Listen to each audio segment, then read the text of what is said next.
Welcome to தொடர் media. இன்னைக்கு இந்த வீடியோவில் பார்க்க போகிறது வந்து அப்பா சாமி வேற லெவலில் இந்த அளவுக்குல பிரம்மாண்டமாக வந்து விநாயகர் சதுர்த்தி கொண்டாடுவாங்களா அப்படிங்கிறதே வந்து நான் இன்னைக்கு தான் நான் சென்னையில் பார்த்து தெரிஞ்சுக்கிட்டேன். அதுவும் போரூரில் வந்து ஒரே ஒரு தெருவில் சொல்லப்போனால் வந்து மெயின் ரோடு தான், மெயின் ரோட்டில் வந்து இத்தனை கடைகளா அப்படிங்கிற மாதிரி ஆச்சரியப்பட்டு போச்சு. சத்தியமாக நான் வந்து எங்கள் ஊர் கிராமத்துலலாம் வந்து விநாயகர் பொங்கல் தான் மெயினாக கொண்டாடுவாங்களா தவிர வந்து விநாயகர் சதுர்த்தி இந்த அளவுக்கு கொண்டாட மாட்டாங்க.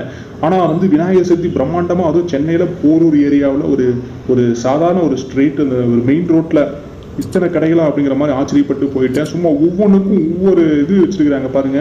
விநாயகருக்கு அந்த சிலைக்கு மேலே ஒரு குடை மாதிரி வச்சிருப்போம் பார்த்தீங்களா, அந்த மாதிரி இது தனியாக கடை வச்சுருந்தாங்க. அப்புறம் அது மட்டும் இல்லாமல் அந்த மாலை, என்ன மாலைனா அந்த எருக்களம் பூ, அந்த செடியில் வர பூவை தனியாக மாலை மாதிரி கோர்த்து வச்சுருந்தாங்க. அது மட்டும் இல்லாமல் தோரணை மாதிரி கட்டுறதுக்கான இது வச்சுருந்தாங்க. மாந்தலைக்கு மட்டும் தனியாக ஒரு கடை வச்சுருந்தாங்க, தோரணம் கட்டுற கடை அப்படின்னு எக்கச்சக்கமாக ஒவ்வொரு பேர்பாட்டு தனித்தனியாக வச்சுருக்கிறாங்க பாருங்கள். தோரணம் கட்டுறதுக்கு தனியாக, மாந்தலை தனியாக, பூக்கடை பூ தனியாக வச்சுருக்கிறாங்க, பழக்கடை தனியாக அப்படிங்கிற மாதிரி பயங்கர பிரம்மாண்டம். இந்தளவுக்கு பிரம்மாண்டமாக கொண்டாடுவாங்கிறது சத்தியமாக நமக்கு தெரியல.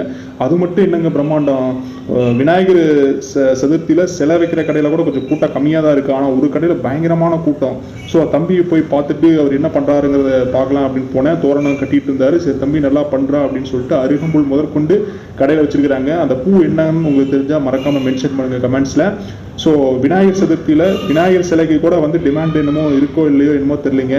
சும்மா அந்த வாழைங்கிற படம் ரிலீஸ் ஆகி பயங்கரமாக ஹிட் ஆகி வசூல் ரீதியாக பெரிய வெற்றி அடைஞ்சது மாதிரி வந்து அண்ணங்கடையில் வந்து சும்மா வாழை இலை பிச்சு உதறது கூட்டத்தை பார்க்குறீங்க இந்த வீடியோவில். சரியான கூட்டம் என்னடா இருக்குது அப்படின்னு பார்த்தா வாழைக்கட்டு இருந்துச்சு. சரி என்னதான் பண்ணுறாருன்னு கொஞ்சம் எட்டி பார்க்கலாம் அப்படிங்கிற மாதிரி கொஞ்சம் விலைக்கு விட்டு எட்டி பார்த்து அண்ணன் நம்மளை பார்த்தாரு.